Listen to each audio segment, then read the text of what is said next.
It began 8 weeks ago. The Buchholz Bobcats opened their 1986 season against Jacksonville Rains, and defense was the name of the game, setting up the offense for a 23-6 win. In week 2, the Bobcats struggled but held off Lake City Columbia 16-13. Then the offense showed up as Clint Alexander and Lamar Thomas buried city rival Eastside 43-18. A 40-6 win over Coach Al Wernicke's former team, Titusville, set up another city matchup, and the Bobcats eked out a 9-6 win over Gainesville. District play opened, but the Cats shut the door on Jacksonville Forest 38-0. And just last week at homecoming, the Cats gave their coach his 200th career coaching victory, 41-6 over Ed White. Tonight they go for number 201 and a number 1 state ranking against the unbeaten and top-ranked Merritt Island Mustangs. Tonight, find out who will be the one, the third-ranked Buchholz Bobcats against number 1 Merritt Island on Cox Cable 8's High School Football Game of the Week.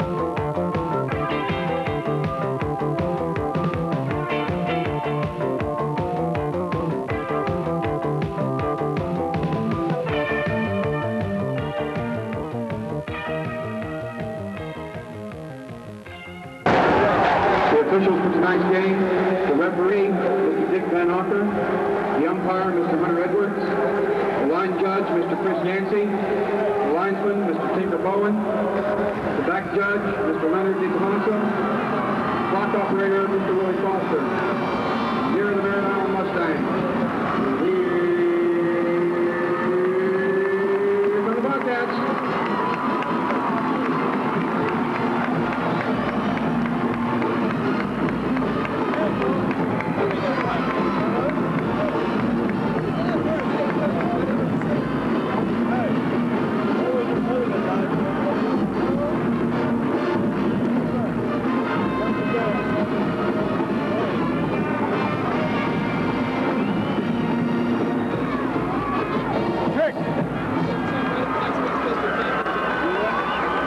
Hello again, everybody, and welcome to Florida Field. A big crowd on hand tonight for what promises to be a truly classic matchup. Number 3 against number 1 with just 3 weeks to go in the season. I'm Ken Tomash. Bob DeLessio will be joining me shortly as we bring you tonight's game. It's a battle for the top spot in Class 5OA as we get near playoff time. The Merritt Island team will see tonight's a powerhouse, no doubt about that. More on that later, but right now, let's go down to the field with Paul Grove. I'm with Buchholz coach, Al Wernicke. Coach, what's the key to the win tonight? Well, the key is to shut their offense off, not let them have ball control on us to where we can't get the football, and then play air free. It's strength against strength. Our defense is outstanding, and their offense is outstanding. Their defense is solid. They have a little weakness in the pass defense, and that's our strength. So it's strength against strength. Is this game as big as everybody's hyped it up to be, being a non-district matchup? Well, when you're playing for number 1, you can't get any higher than that. How about the district game? Is it? Tell me about it. We'll take the district game in stride. They're up for this one. This is number 1. We want it bad. They got it. We got to get it. If not, we'll worry about the district next week. Number 1 and number 3, Coach. The team that wins tonight, are they number 1 team? I would say so, at least in the polls at this point. Okay, thank you, Coach. Coach Al Wernicke, back up to you, Ken. Thank you very much, Paul. Let's talk a little bit about this Merritt Island team. They come in 8-0 in their last 2 games. They scored 48 and 47 points. They're a wishbone team. You don't see that too often. That could cause some problems for Buchholz. But the Cats have an outstanding defense and an offense to match. And joining me now in our broadcast booth, Bob DeLessio. Bob, your thoughts on this matchup? When you get 2 teams together like this, both highly ranked, a lot of emotion. At the beginning of the game, I look for the game not to be played that sharp, as the emotion really overwhelms these kids at the beginning of the game. The key to this game is the Buchholz defense. They have to be able to contain the vaunted Merritt Island offense, the wishbone attack. When it's going good, it's almost impossible to stop. Merritt Island has a great offense, great wishbone. They scored a lot of points, and it's up to Buchholz to stop them. Look for Al Wernicke to have his team ready to key the quarterback and the fullback. Derek Brown kicks it off, and this is John Alganey in the end zone, and he'll down it for the touchback. So the Cats will open up shop from their own 20, 1st and 10. 1st and 10, Buchholz from the 20. As far as the Merritt Island defense is concerned, Ken, one man we have to look for, Hurley Brown, sure first-team All-State player in the defensive secondary, probably going to be a Parade Magazine All-America as well. 6'1", an incredible athlete. He keys the defense. Hurley Brown, number 10, the free safety. The Cats open up with Clint Alexander as the quarterback. John Alganey and Keith Howell, the running backs. On 1st and 10 from the 20. Alexander looking to throw a quick out to Johnny Dickerson, but he threw it over his head and a little past the outstretched arms of Johnny Dickerson. I find that very interesting that they opened up this series with a pass from deep in their own territory, especially after coming off a very, very good rushing game last week.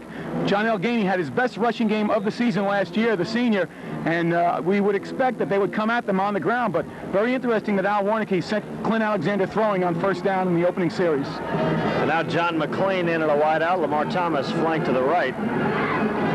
On 2nd and 10 from the 20. Give it to Howell, and Howell bangs across the 20 to about the 24. Howell carries. First hit on the play there made by Jerry Odom, number 51, a 6'1", 219 senior, son of head coach Gerald Odom. And Jerry Odom is being highly recruited, especially by all 3 schools in the state. He expects to make a visit to all 3 state schools, Miami, Florida State, and the University of Florida.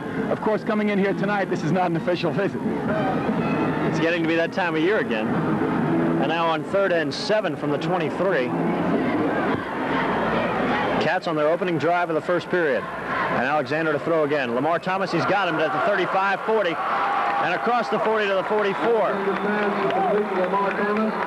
Offensively, Lamar Thomas is going to be a key man in the offense for Buchholz. In this respect, if there is something that may be suspect in the number 1 ranked defense of Merritt Island, the cornerbacks.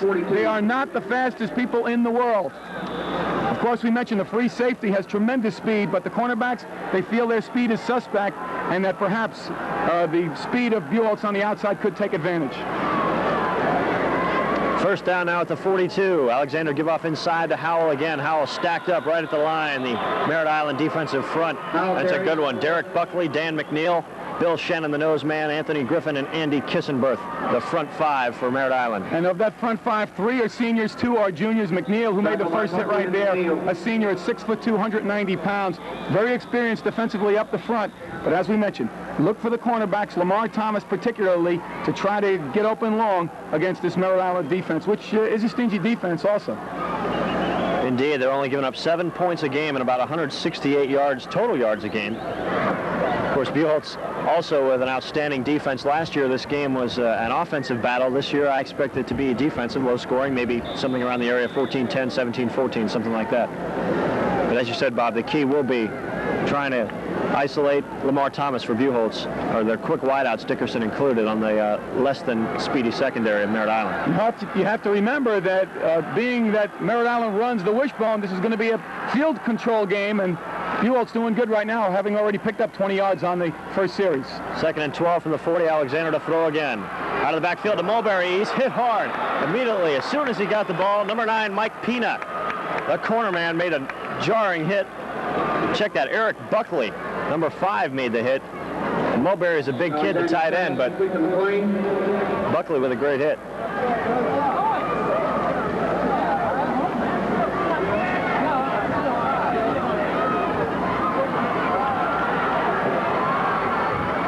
That hookup got 5, so it'll be 3rd and 7 from the 45. Opening possession of the game, 9:35 to play. First quarter, no score. Alexander's pass tipped by Dan McNeil. He was looking to get it out to John Alganey out of the backfield. Well, that time they had the red dog on. They were coming hard at Alexander. Sean McDowell, the middle linebacker, came on the blitz. He was picked up by the running back. Buchholz actually had the play set up perfectly for the screen, but big Dan McNeil got his hand up to tip that, and it goes incomplete, and Buchholz will be forced to punt. And up in the stands and on the field, you can just feel the emotion in this game already. We feel emotionally drained, and we've only played 6 minutes of the first quarter. Johnny Dickerson gets the punt away.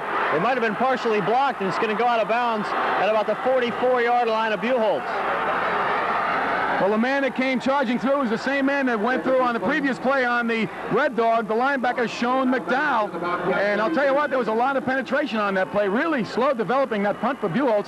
McDowell comes through with the first big play of the game, an excellent field position, and now we get a chance to look at the offense, and that means the wishbone attack for the Mustangs of Merritt Island. Joe Price is the catalyst. He's the senior quarterback.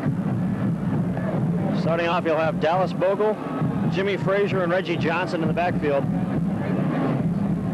First man through is the fullback, Frazier. But Joe Price keeps the ball on the option, and he's got to about the 37-yard line. Kevin Peoples on that hit now. As we said, Al Wernicke feels that to contain this offense, they have to key on two people, the quarterback and the fullback. The fullback was picked up by the two interior linemen that time who fought up their blocks. Not having had the read there, the senior quarterback, Joe Price, went outside himself, and he was hit, as we said, by Kevin Peoples. So those are the two people they're going to be keying on. And, of course, the third option is the pitch man in the wishbone offense. Look for this play to come to the right. Price is their third leading rusher in the quarterback spot. They run it again. This is the fullback, Jimmy Frazier, just 5'7" and 183 and a sophomore, and he bangs across the 35 to about the 34. The key part of the Buchholz defense and their strength is the middle part of the defensive line, and that time he got through immediately, but Ward was in there to make the play. Robbie Ward, number 54, hanging on for dear life and bring him down after a gain of a few yards. But as we said, this is the type of offense that picks up 4 or 5 yards at a chunk, and these are the key downs right here for Buchholz. If they can hold them and 1 out of 3 on third down, they're going to be successful in this game. Again on the option, Price with a pitch. 34 is Reggie Johnson, and Johnson's out of bounds. I think he picked up the first down, but not before paying the price by Willis, number 47, with a great hit. Gary Willis, not too big, only 5'10" and a junior, but a nice solid hit that time. And no, they say he is short by about a foot. So it's going to bring up a 4th down. And it looks like the Mustangs will go. The offensive unit stays on the field. 8:10 to play, first quarter. Merritt Island facing a 4th and 1 from the 37.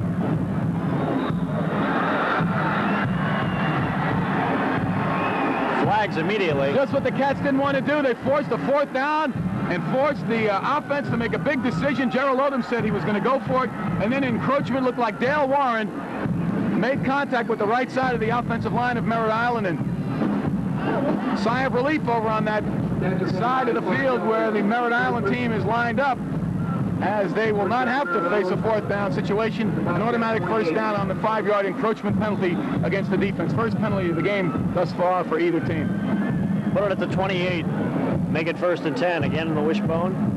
And now they shift out of it. 1 back set, 2 wingmen. And a lot of motion that time. People moved a little too quickly on the Mustang offense. Turnabout is fair play, and it was on the same side of the field. This was the right tackle that time. Big man, 6'6", 225-pound senior Mark Boring, who got a little anxious that time and jumped off before the snap, and they're going to move it back 5 yards. However, it still will remain first down. 1st and 15 for Merritt Island. We'll talk about Mark Boring and his identical twin at the other tackle, Mike Boring. The two of them, Mike stands 6'5" and 225. And Mark stands 6'6" and 225. They're both seniors, both heavily recruited in the Southeast. I've seen them very high up on some scouting combine lists. And also Mike is this team's punter. So great athletes, Mr. and Mrs. Boring have produced. 1st and 15 now. And on the option again. Gets down to about the 27-yard line. Right there we had a perfect example of what we meant on keying on certain people. We mentioned they were going to key on the fullback. That was Jimmy Frazier, the first man through. The man that hit him was Todd Harrison. Harrison didn't know whether he had the football or not. His job was to key on him. Had he gone for Joe Price, he could have made a tackle in the backfield, but that was not his assignment. So Harrison did what he was supposed to do and make the hit on the fullback. But as you saw, the option went to the second man. It was a short gain, however, for Merritt Island. 2nd down now, and now to pass is Price. Price out of the backfield has Reggie Johnson, and Johnson's down inside the 20 to about the 14 and out of bounds. Price complete to Johnson. Well, Price's danger is in executing this offense and also as running the ball. He's the number 3 rusher on the ball club. As you saw, he really does not have that great an arm. In fact, he just shot-putted that. But he's an effective quarterback, and he's a good leader, and that's his strength, and that's why he's out there. Again, this offense averages about 30 points per game, and you're going to have a good quarterback to do that.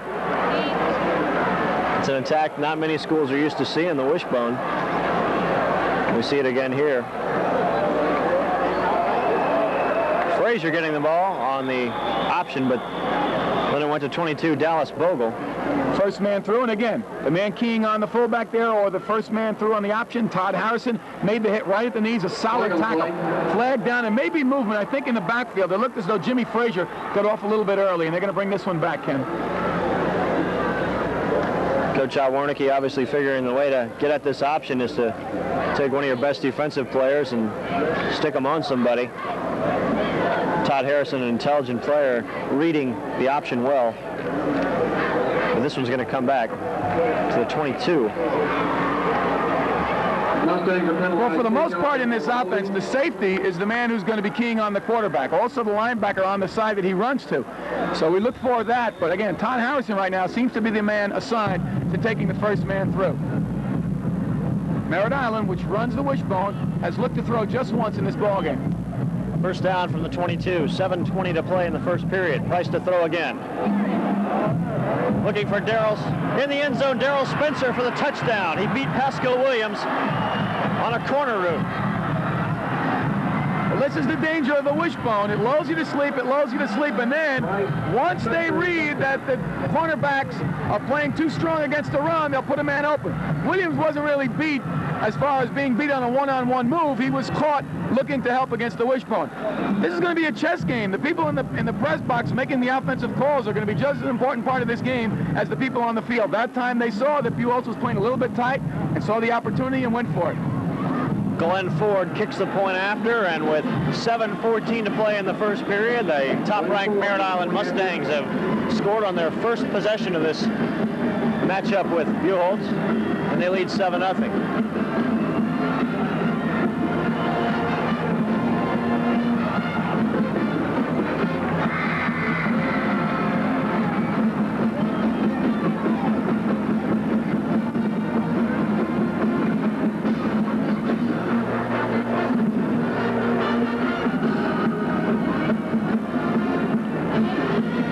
Mustangs were set up in excellent field position when Johnny Dickerson's punt was partially blocked, and the Mustangs took over at the 42, marched it down the field. Joe Price capped it off with a 22-yard touchdown strike to Darrell Spencer. And now Derek Brown is set to kick off. John Allegheny is deep, but this will be Jimmy Norman in the end zone off his hands. He'll down it right there. So again, Brown with a touchback, and the Cats will open up first and 10 at their own 20. Again, Buchholz, as they did in the first series, starting deep in its own territory, they were able to grind down a couple of yards, about 20, 25, against this Merritt Island defense. This defense is a very interesting one, Ken. It's not one which looks to come up with a big sack, cause the fumble. They look to contain, let you make your own mistakes. And they'll give up some short yardage on short passes. They don't like to get deep, beat deep. One of the reasons, of course, not much speed on the cornerback position. Shovel pitch to John Allegheny, and Gainey turns the corner, gets to about the 27 before he's leveled. And leveled by Hurley Brown, the all-state player for Merritt Island, and as we said, a guy who on many selection committees is a Short Parade magazine for one All-America selection. Very, very highly recruited. Hurley Brown, 6'2", great size, great speed, and a hitter, as you saw just then. And as John Allegheny found out just then. But a good gain on first down of about 8 yards. Second and 2 from the 28. 6:38 to play in the first quarter. Give to Gainey again. Gainey with a nice move, has the first down and more across the 30 to about the 34. Oh, nice cutback running that time by Gainey. Jerry Odom, the coach's son, filled the hole that time, had Gainey dead to rights, but he put a beautiful move on him to pick up a few extra yards and a first down. Nice running by Gainey, who last week really came into his own, really showed the talent that Buchholz people had been expecting of him all season long. He got off to a really slow start this year, but Gainey came on last week with a great performance and has looked good here in the early going tonight. Now first down from the 34. Alexander to throw again. Pumps once, looking for John McLean, overthrows, and it's picked off. Eric Buckley with the interception. He's at the 40, and finally Lamar Thomas brings him down at the 36. Well, that play just took a little bit too long to develop. Buchholz has been getting good protection for Clint Alexander. That time a little bit late developing the play. He did get punished, was hit by two defenders coming from the outside, but he did have the ball released clearly, and it was just overthrown. And the interception right there, as you saw, number 15, Robbie Hurst, comes through with the interception, and a nice return to about the 41-yard line on the interception. I said Hurst, of course it was Eric Buckley, number 5. Second straight time, Ken, that Merritt Island starts in Buchholz territory. Excellent field position at the 34. Joe Price directing the offense. And we've got a flag. Perhaps too much time. Perhaps someone is lined up offsides.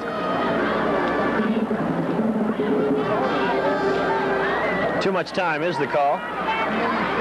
Interesting that time that they did not set up in the wishbone. They set up in the sort of broken bone. They had one man in a slot out to the right.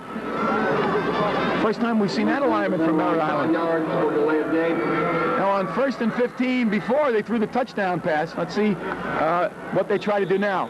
They've thrown 2 passes and completed both thus far in the game. Joe Price 2 for 2.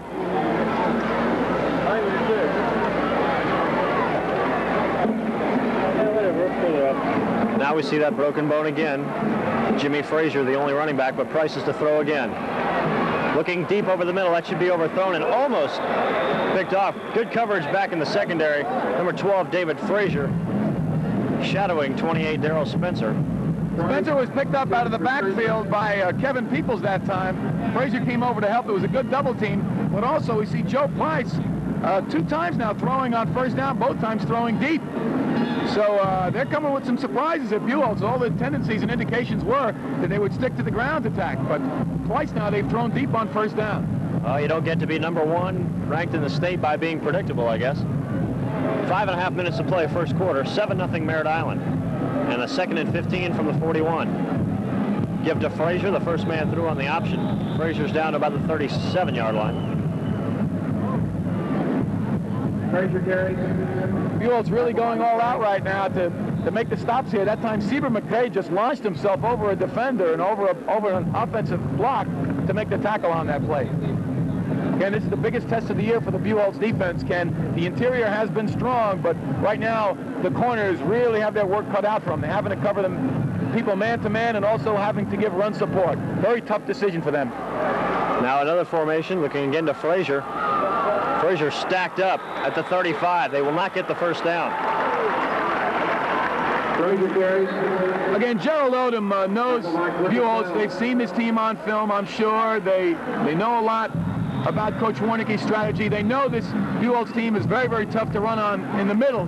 And what they might be doing right now is just testing them for later. We saw once where they set up that long pass for a touchdown, and this may be some thinking down the road by running into the middle right there. Now we see Mike Boring, the offensive tackle, to punt. One punter you would not want to rough at 6'5" and 230. Gets the punt away, and it should be out of bounds inside the 10 at the 8-yard line. So the big offensive tackle shows he can punt too. Marked out of bounds at the 8-yard line. Boring with a nice punt, hitting that coffin corner. Mark and Mike, they're veterans, you know. They're twins, as we mentioned. One has started since his sophomore year. The other one has started as a junior, played on the JV as a sophomore. So these are experienced people in that offensive front for Merritt Island. Cal Dixon, the big senior, 6'4", 235, is the center. And you have to be thinking that Buchholz is just going to be conservative here, try to grind it out, get in better field position. They pitched left to Jimmy Norman. Norman hit hard, dragged out of bounds at the 5-yard line. 51, Jerry Odom again. Norman carries.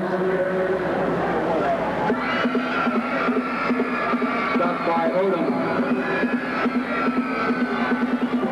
Well, Odom, being the coach's son, you know he's been around football for a long time, as long as his father has been coaching. Very intelligent, understands football, probably more than most high school kids. It's, you know, the father brings it home with them. You're going to pick that up, as most kids do, what their parents' profession is. Very, very intelligent young man, and he can read defenses very well. And we've seen him twice now get into the Buchholz secondary, reading the play very well and making a good hit. Norman lost 4, so 2nd and 14 from the 4-yard line.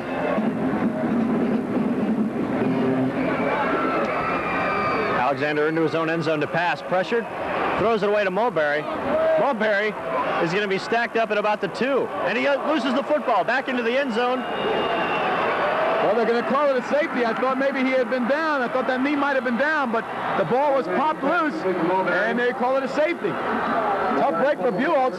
They almost had a safety on the play as and McDowell had his arms wrapped around the legs of Clint Alexander when he got that ball loose, but Mulberry just looking for some daylight. The ball was popped free, and now it's a 9-0 ball game. Bobcats will kick from the 20.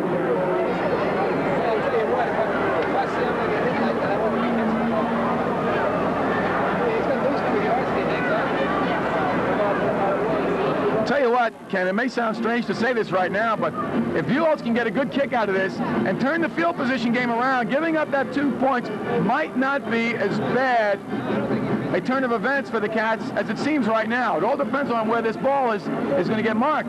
Ever since the opening kickoff, they've been up against it. Deep in the shadow of its own goal, the Buchholz team has really struggled.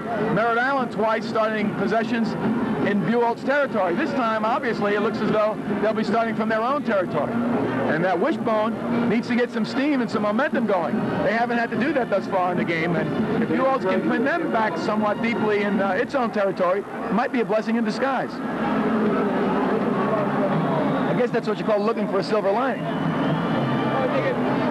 So Coach Al Wernicke's got to be doing is David Frazier on the free kick, and it is a good one. Back to the 30-yard line to Darrell Spencer. Spencer hurdles to about the 48. So good field position, though it's in their own territory. It is excellent field position at the 48 for Merritt Island. Well, it was a great return. It would have been even better had not Clint Lavender made a diving tackle that time. Very good effort by Lavender on the special team to make a tackle. But finally, Merritt Island has to start its own territory, albeit only the 48-yard line. They don't have too far to go to inch into Buchholz goal territory. Now West Ludwig in and a wide out. Reggie Johnson in the slot as they go to the I. And they go to Frazier first man through, and he gets about a yard. Todd Harrison on the stop. Frazier carries. Tackled by Todd Harrison. Harrison and McCray, Seaborn McCray that time, Ken, right there to make the stop. And you really have to believe that Merritt Island has something up its sleeve right here, running this offense right now. Maybe looking to get the defense of Buchholz caught napping and then go for the big one. But this is a strange turn of events running out of the I. Give it to Frazier again. Now Price keeping. And Price, with some good moves for a quarterback, is inside the 30, 45 to about the 43. Sloppy arm tackling that time at the point of attack by Buchholz, Kevin Peoples, and a couple of other Bobcats with arm tackles that time. And Joe Price, he's only 170 pounds, but he's very elusive. Not that strong, but you really have to get on him and make a good hit on the quarterback because, as you saw, he has that elusive ability. Again, third down. We said that Buchholz needs to be successful about 1 out of 3 times. Interestingly, they've been successful on both third downs. But not this time, as Price keeps for the first down to about the 40-yard line. Price keeps. First down. Tackled by Peoples. So 1 for 3 for third down for Merritt Island, but you recall on the first one, right after they failed on third down, they went for it on fourth, and there was an encroachment penalty against Buchholz. The other time, they scored the touchdown on the second drive on a long pass on first down. And now on first down, Price to throw again. Out of the backfield, looking for Eric Payne, but off his hands, Gary Willis. Fine coverage there. He just had about a half a step on Willis, but although Price is not an artistic quarterback, he does seem to be able to put the ball right there. It was a nice toss. Didn't look too good, but it traveled nicely and right on the fingertips, but went incomplete. First incompletion, I believe, Ken, for Joe Price. Now 2nd and 10 from the 40. Under 2 minutes to play in the first quarter. Before they can get the option play going again, we've got flags and whistles. Checking the statistics, we see now Joe Price is 2 for 4. Hit on his first 2 and missed on a long pass on that previous possession. So 2 for 4 for Price and 1 touchdown. This will be motion against Merritt Island, so they'll move him back.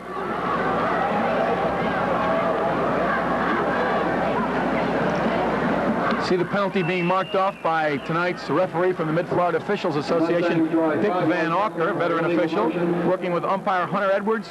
Line judge is Chris Yancey. Back judge is Leonard D. Tomaso. Head linesman is Tinker Bowen, and the clock operator is Willie Foster. So move him back 5 and make it 2nd and 15. Again with the option. Price keeping and now pitching. Ball gets away and having to fall on it. Dallas Bogle tried to fall on it, but the Cats have recovered. Well, the ball fell away from one number 22, Dallas Bogle, and ended up in the hands of another number 22, Sim Banks. They strung out the wishbone that time. Joe Price saw he had nowhere to go. He was keyed on exactly what the Buchholz defense was supposed to do. The pitch was errant. It was in front of Dallas Bogle. The junior could not come up with it, and it was all black shirts. And as we saw, Sim Banks comes up with the turnover, first of the game for Merritt Island. Buchholz now looking to move into Merritt Island territory from the 48. It's one of the risks you run with the wishbone. And on first down, give to John L. Gainey. Gainey makes something out of nothing across the 50 to the 47-yard line of Merritt Island. And you can hear the partisan Buchholz crowd here cheering with that second effort by Gainey. Looked as though he was stopped at the line of scrimmage. Ends up making a 5-yard gain out of that. And what a huge throng we've got here at this magnificent place, Florida Field, which seats about 74,000. And we've got quite a crowd here. I would estimate maybe near 10,000. Merritt Island brought a bunch of folks. Under a minute to play now on 2nd and 5 from the 47. Alexander with the give to Keith Howell. Howell to the 45, hit hard there. He'll be short of the first down. Good hit by Eric Buckley, another senior, the strong safety. Again, the strong safety, Eric Buckley, a senior who's been getting some look-sees by the colleges. Buckley stands 5'11", 190, and of course Hurley Brown, the All-State number 10 free safety, 6'2", 180. Howell got 2, make it 3rd and 2. 3rd and 3 from the 45, rather. Now Alexander gives to Howell, but we've got flags and whistles once again.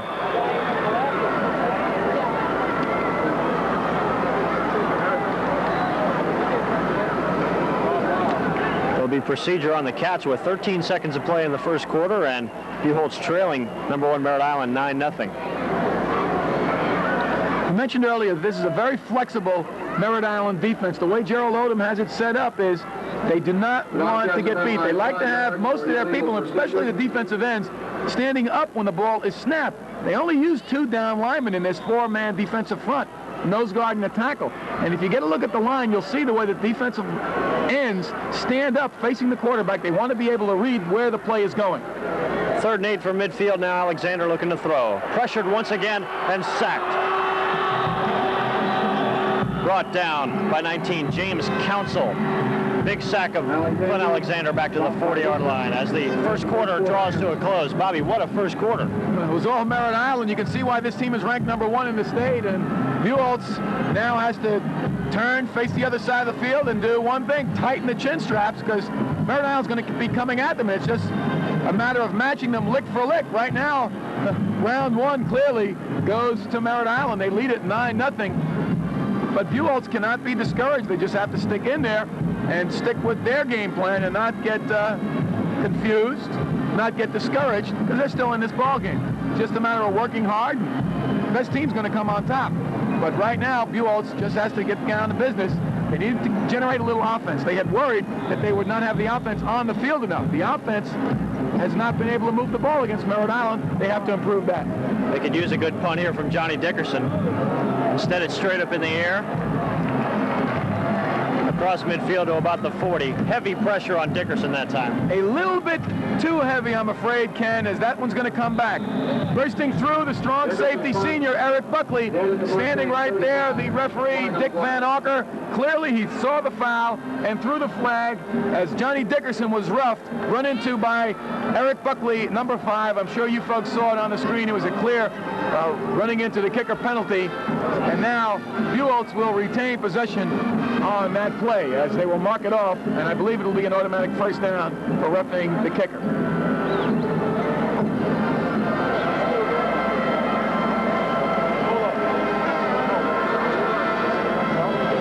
Right there marking it off, referee Dick Van Auker in the white hat.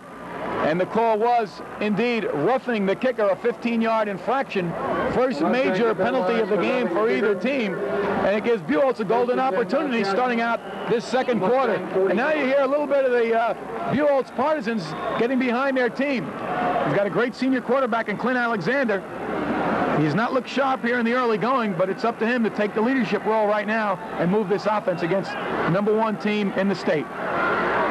First down from the 45. Alexander to throw again. Looking deep for Lamar Thomas. Thomas makes a great catch at the 13-yard line and out of bounds. Those two know each other so well. They have the timing down so well. There's a flag down. Can you believe the way they've been throwing on first down? Gorgeous pass that time. Double coverage. As we said, Lamar Thomas is faster than either of the quarterbacks. That time he was up against Stan King, the senior cornerback. He had him beat. Free safety Hurley Brown could not get over as the pass was thrown down the sideline. But unfortunately for the Cats, as I'm sure you can see, there's the flag on the field, and Dick Van Auker is going to march the other way as the penalty will go against the Bobcats. Quickly now, let's go down on the field to Paul Grove. An absence of injuries is the only good news for the Buchholz Bobcats. The bad news is that they're down 9-0 in the second quarter. Merritt Island up, and we'll see if they're coming back. They got a call coming back right now. Back to you, Ken.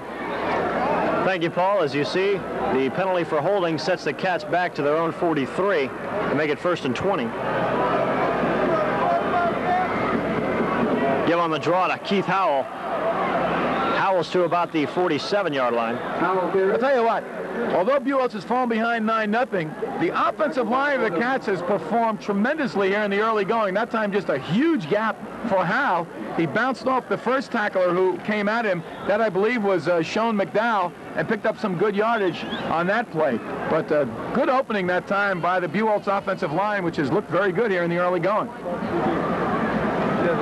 Again, this second quarter is starting off the way maybe I thought the first quarter would, with some major infractions. I thought these teams would have little problems with their composure, but both came out with a lot of class and showed a lot of composure in the early going. And right now they've had some problems with penalties. Now 3 wideouts. Ricky Mulberry is 1. Johnny Dickerson in the slot as Alexander looks to throw again. Out of the backfield to John Algainey, but off his hands. There's that man again, Jerry Odom, making the hit on John Algainey. Well, these are clean hits. They're hard, and the ball was clearly dropped. And I think Odom knew it was dropped, but he had an opportunity to deliver a shot, and that's good football. As I'm sure his father told him many a day while they were home. Of course, Jerry Odom, the son of the head coach, Gerald Odom, who's assembled quite a powerhouse. And of course, this is not the first time they've had a great team down at Merritt Island.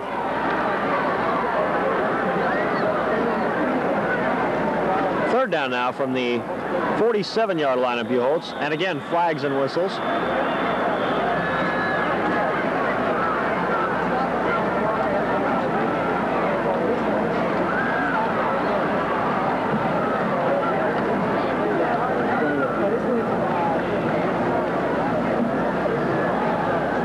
They'll march off another one against the Cats. Cats are penalized 5 yards. Again, too much time. Make it 3rd now and 21 from the 42-yard line.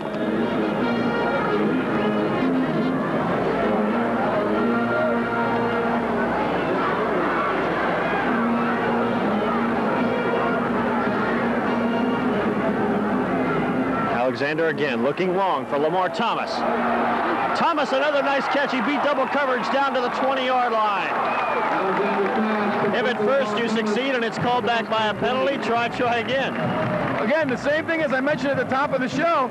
These people cannot keep up with the outside speed of Buchholz, and that especially means Lamar Thomas. Again, the cornerback was beat. Before it was Stan King. This time, Robbie Hurst had his chance at Lamar Thomas, and they couldn't do it. And you see the strategy of Buchholz respecting the free safety Hurley Brown, who incidentally made that tackle. They're throwing down the sideline, which does not give Hurley Brown enough time to come over there with the successful double team. First down from the 20, pitch left to John L. Gainey. Gainey cuts inside and is down to about the 15. Gainey, like a veteran, the senior, crafty, using his blocker. That time stayed right behind number 54, Robbie Ward, and used his block and picked up a couple of extra yards. And now the Buchholz offense is in gear, and Clint Alexander, who after a slow start, looking good with 2 long completions to Lamar Thomas. Of course, one was nullified, but you see the strategy. They're staying away from that free safety, the great free safety Hurley Brown, and working the quarterback successfully. 2nd and 5 from the 15. Give again to Gainey, but again a flag. This is what plagued the Bobcats very early in the season, but they seem to have it licked, but now it seems to be coming back again tonight. Again on Buchholz. Again, can we expect at the beginning of the show that Buchholz would have to try to test what we thought personally was the weak link or links in this Merritt Island defense, the cornerbacks, and they've shown that they can do that. And you see how they're staying away from the great free safety by throwing up the sidelines. Again, this is a chess game. The offensive coordinators are looking for the right moments, thinking the way these kids are reacting and looking for the prime opportunities on both sides of the field. The offensive coordinators and the play calling are just as key in this game as the people on the field. 9:12 to play, first half. 2nd and 10 from the 20. Pitch left again, Jimmy Norman. Norman just missed breaking that one, I believe.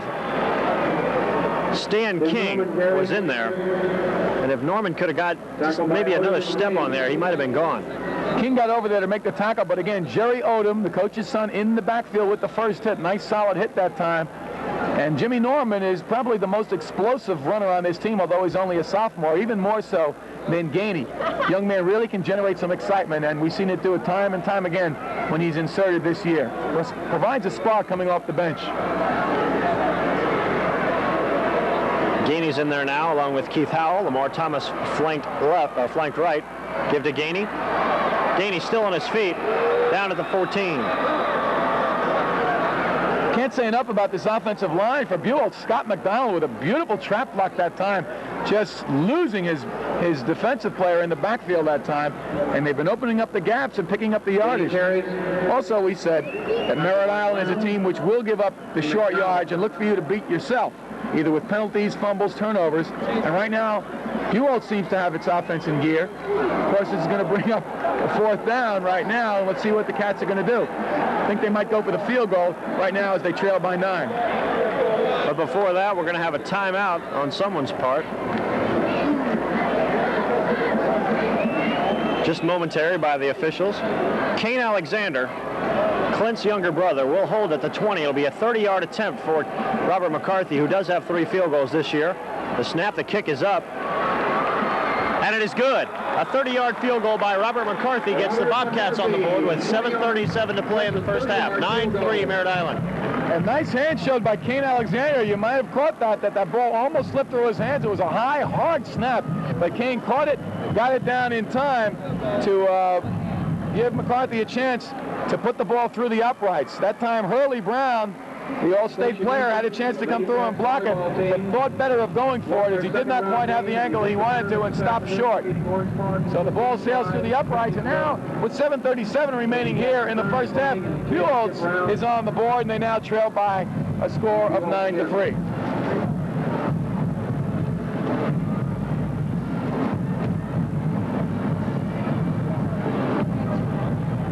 David Frazier will kick off.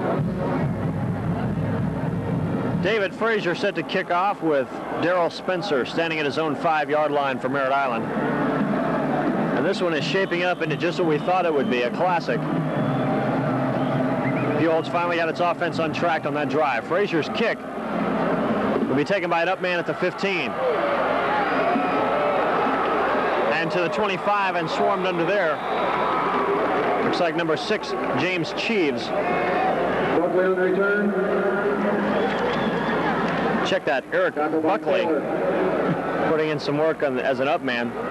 Got that ball out to the 25. 11-yard return. First and 10, Merritt Island at the 25. Kevin Peoples, Johnny Taylor, a host of Bobcats in black shirts in on that tackle. And now, I believe this is the deepest that Merritt Island will have to start its offense. They've started, the worst possession was at the 48. Give it to the first man through, the fullback Frazier. Frazier's across the 30. Frazier carries.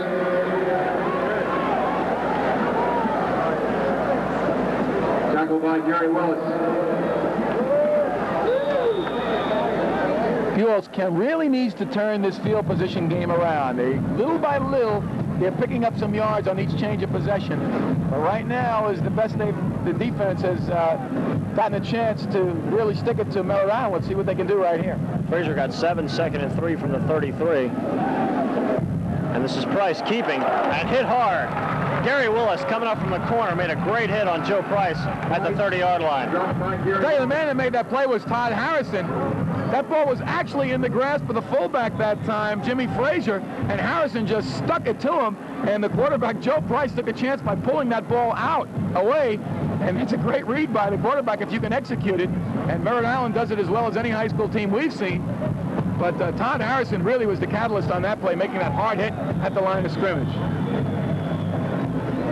Now we've got another whistle as they check something stray gotten out onto the field. Both teams with 3 timeouts left. 6:04 to play in the first half. Merritt Island 9, Buchholz 3. Cox Cable Lights High School Football Game of the Week. From Florida Field, Ken Tomash, Bob DeLessio with you. Glad you're enjoying a good one. And it's the game of the year in this area, Ken, and the people still continue to pour in. I'm sure there's at least 10,000 people here right now. And now on third down, pitch to Dallas Bogle. And Bogle has the first down and more to the 39. Bogle knew exactly how far he had to get to the flag, and so did Gary Willis. Willis tried to stop him up there, but really Bogle with a good effort that time to get around. So on third down right now, Merritt Island has converted its last 2, so they're 2 for 4 on first downs. On third down, I should say, third down situation. And now an official timeout with 5:46 to play. We've seen the intensity level has been high in this one from start to finish, in the stands, on the field, everywhere. Oh, as far as the coaches are concerned also, because when you consider people throwing bombs on first down, we haven't seen much of that from Buchholz or from most of the opponents. And this team, ranked number 1 in the nation, Merritt Island, coming in here, they know that they want to stay on this. You know, Coach Odom said yesterday that this really isn't their big game of the year. They say that one is next week, or I should say the 21st, when they play Vero Beach for the championship in the district. Of course, Vero Beach ranked in the top 10 as well as Merritt Island. But when you consider these teams throwing long passes on first down, and on their first fourth down situation, they went for it. You know, they mean business tonight, and they're right there with the enthusiasm of the players. Coaches know this is a huge, huge game.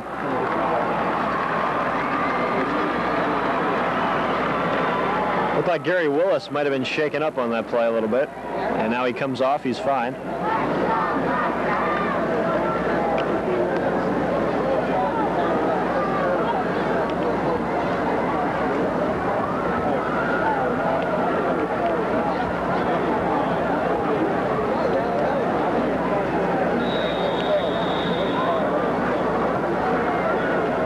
Willis, key man in that defense, he's the man who has the responsibility for the quarterback for the most part. Now it's going to be a crucial situation, but right now they're not lined up in the wishbone, they're in the eye. First down from the 39. Give to Frazier, the fullback. He's across the 40 to about the 43. Immediately we see a flag. Oh, big gap that time. That's the biggest hole opened up by Merritt Island that time. Cal Dixon, the senior center, leading the way. Flag down. Of course, Merritt Island known, and Coach Gerald Odom has a reputation, as a penalty will go against Merritt Island, for turning out some tremendous offensive linemen. I know Florida has benefited from a couple. I believe Dan Plunk and John Redmond both went to Merritt Island, if I'm not mistaken.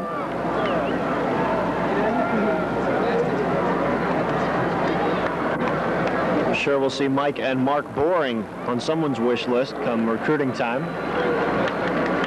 The Mustangs are penalized for holding. Well, Mark, as we said, has started for 3 years. He's probably a little bit more recruited than Mike, but who knows? They probably both want to go to the same school, and I'm sure that'd be an attractive package for any college. On first down now on a bundled Price to throw out of the backfield. He's got Spencer. Spencer's to about midfield before Pasco Williams puts him out of bounds. Well, I don't mean to pick on Pasco, but he's really, the quarterbacks really are caught in the toughest position of anybody on this team. They're the ones that are caught in the middle. They're caught in no man's land. They're the ones that are responsible for the most part of the offensive field, from the sideline all the way to the line of scrimmage where most of the action is. And Pasco's had some trouble adjusting here. And, of course, this is a very, very sophisticated and excellently executed offense. And Pasco's got caught in no man's land a couple of times. But he's a great athlete, and I'm sure he's going to give it his best effort. First down from midfield, 5:13 to play in the first half. From the eye again, Price to throw. Out of the backfield and off the hands of West Ludwig, the senior wideout on the right side, working on Williams again. Well, Ludwig that time I think maybe heard some footsteps as Pasco was a little bit closer that time. And he was ready to deliver a good shot. Gave him a little love tap after the ball was incomplete. But he knows that Pasco's right there now. Very interesting as much, and I've been very, very surprised, Ken, thus far in the early going, how much Merritt Island really has gone to the air. This is very, very surprising. Second down from the 50. Give it to Dallas Bogle. Bogle across the 50 to about the 49. Maybe he didn't even get that far. In fact, he didn't. No gain at all. No, hit in the backfield that time by Seaborn McCray, who's really charged up. One of the most enthusiastic players on this team. And Seaborn, you see, showing his enthusiasm after making that hit. A nice hard shot. And the ball now rests right at the midfield stripe as Buchholz, unlike the first quarter, giving up yardage grudgingly here in the second quarter. 3rd and 10 now for Merritt Island. 4:35 to play in the half. From the wishbone again, Price to throw again. Looking for Spencer. Spencer makes the catch at about the 41. Well, now it's going to be interesting where they spot the ball. Spencer that time was covered by Gary Willis. He caught the ball over the yard marker where he needed to go for the first down. But he was not hit by Willis. He came back on sort of a button hook in a comeback pattern, and I think they're going to mark it short as he brought himself back. So he caught it about 11 yards and came back at about 9.5 before he was knocked down. So his forward motion does not go to where he caught the ball as he was not hit. That's only if you were hit first where you get your forward motion. He came back of his own volition or of his own momentum, so it's going to be a little bit short. Merritt Island's going to call timeout to talk things over. It's their first timeout with 4:12 to go in the first half. It's been a good one from Florida Field. The Mustangs 9, Buchholz 3. And as you said, Bob, the Buchholz defense now stiffening, unlike in the first quarter when Merritt Island's offensive machine was tooling along there pretty well. And now Buchholz has its own offense in gear as they scored in their last possession, a field goal by Robert McCarthy. Well, what we heard about Joe Price, the senior quarterback, is sort of a wiry kid, only 170 pounds, not that strong, not that fast, doesn't have a great arm, just an executor, a winner. But we've shown that he can throw some really, really good passes thus far. I'm very, very impressed in the pattern some of these Merritt Island kids are running, and the Mustang passing game has been very, very impressive. There you see Coach Al Warnicki of Buchholz, who last week we were happy enough to have his 200th victory party on Cox Cable 8's Game of the Week as they defeated Jacksonville Ed White 41-6. Looking for number 201 tonight. But more importantly, perhaps a number 1 ranking in the state if they can beat Merritt Island. Lakeland currently number 2, but they're 6-1. Yeah, Lakeland has a defeat, and of course we mentioned both these teams playing in tough leagues, and they both have tough games to go. Buchholz has Ribault next week. Ribault knocked the Cats off last year, and of course Merritt Island down the road. On the 21st of November, they take on Vero Beach for their district championship. So a lot of football yet to be played, but this is the one on everybody's mind tonight. 4th and a foot, and Price dives for it. He may have it, he may not. Buchholz, of course, signaling he does not. Rodney Young right there leading a good defensive charge on the men in black. And twice now, Merritt Island going for it on 4th down, even with a lead. This is amazing. And that spot looks to be right there, just about a half of football length. And the reason they didn't bring the chains in, Ken, is because the ball was on the stripe, and they could tell from where it was spotted that it was far enough past the marker, so there really was no necessity to bring the chains in. First down, but Merritt Island gambling twice, and So far, they've come up all spades. Ninth play of the drive from the 40, 1st and 10. Give again to Frazier. Frazier with a good hole and down to the 32-yard line. Sebron McCray, one of the men in on the tackle, along with David Frazier, the safety. Well, again, a good read by the quarterback, Joe Price. He hasn't given it to the fullback that often, most of the time because of Todd Harrison. That time he saw the opening, it was a good gap. Cal Dixon and Chris Peterson, senior center and offensive right guard, respectively, leading a good hole that time for the Mustangs, and that was their biggest gain to the fullback by far thus far in the first half. He got 8 down to the 32, and with 3:29 to play in the first half, the clock stopped momentarily as Darrell Spencer is assisted off the field. Doesn't appear to be too serious. He's walking off, but slowly. Merritt Island brought a bunch of folks tonight. Made the trip up in some buses. I saw them unloading before the game. You're not kidding. You know, usually that east side of the field is bare during the high school games, but they've got quite a contingent all the way up here from the Space Coast. And I'll tell you what, if we can get some crowd shots, this is just an absolutely unbelievable throng here at Florida Field.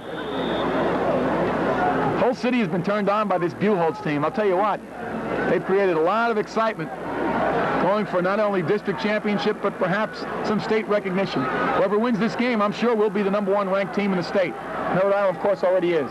2nd and 2, and the pitch goes to Bogle. Bogle will have the first down, and it'll be pushed out of bounds inside the 30 at about the 26 or 27-yard line. Call it the 28. Out of bounds by McCray. Stephen McCray and Kevin Peoples on the pursuit that time, but again, sometimes they go inside, sometimes they go outside, sometimes they pass long. A very, very diversified offense. They're running out of the wishbone, they're running out of the eye, they're running out of the broken bone. Gerald Odom pulling out all the stops against Buchholz, and this is a very, very strong defensive team. This is not the best they've looked all year, but believe me, they haven't faced an offense of this caliber all season. And they've held their own, although Merritt Island right now is grinding out the yardage. First down from the 28 now, 3:06 to play, clock stopped. Give to Frazier up inside, and Frazier bangs down to the 21. Frazier carries. This is not a good sign for the Cats now. They're getting beat at the line of scrimmage. That defensive front is a little soft. We've said all along how Buchholz all season plays that 4-4 defense. They alternate the defensive tackles, and right now they're having some problem in the interior defensive line as they're giving up a little bit too much yardage right now, especially on the early downs. Twice now on first down that Buchholz has given up some big yardage to the fullback. 2nd and 4 now from the 22. Again on the option. Again Frazier. Frazier to about the 20. He'll be short of the first down, but only by a couple. Stephen McCray that time, number 57, got penetration on the quarterback, Joe Price, and that's one way to take away your option. No way you're going to get to the second or third option once Price realizes he's a marked man in the backfield, and that time he was forced to give it to the fullback as Sebron McCray with very, very good penetration and a hit on the quarterback just as he was handing the ball off. And now it'll be 3rd and 2 from the 20. And watch out for Merritt Island. They've looked and they've shown that they will throw out of this wishbone on the short yardage situations. 13th play of the drive. They go again to the option. Frazier will have the first down at the 15-yard line. Clock stopped at minute 50 to play first half. Frazier carries. Tackled by Willis and Fleming. George Fleming, one of the men in there. First down Mustangs at the Bobcat 15.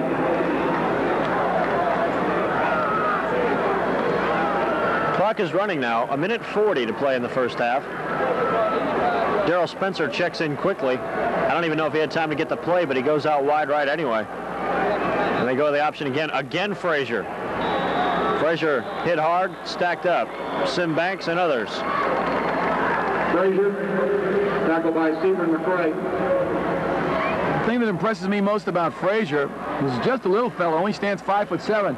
He just really explodes. He just seems to just get off before everybody else on the field. If you can look from that wide shot, watch the way that fullback just explodes out of there just as the ball is being snapped. Tremendous reaction time by Frazier.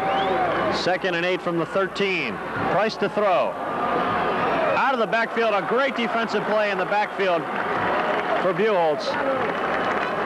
David Frazier making a nice play to thwart a possible touchdown. Clock stop with 55 seconds to play in the first half, and that'll bring up 3rd down. It's been a quick-moving first half, and right now, Buchholz looking to let this half end right here at 9-3. They've been pushed all the way back to the shadow of their own goalposts. But right now, they're holding strong right here. Very, very crucial down. 3rd down and 7 yards to go for Merritt Island's Mustangs.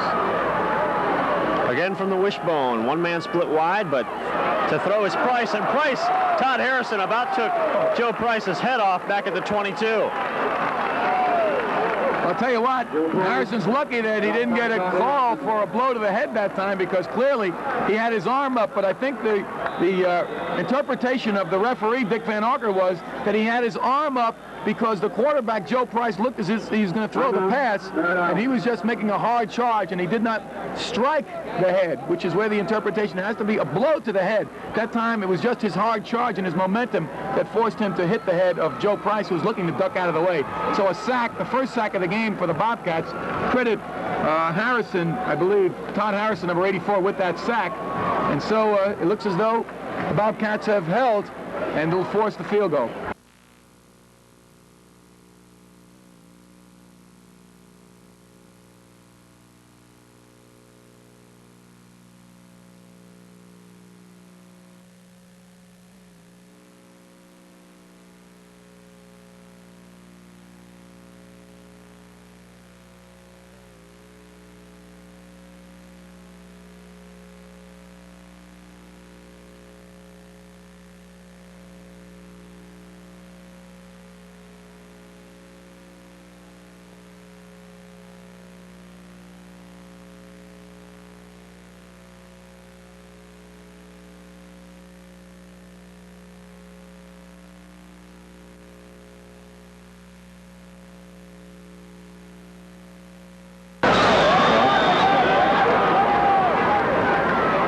Mark Boring will attempt a 38-yard field goal.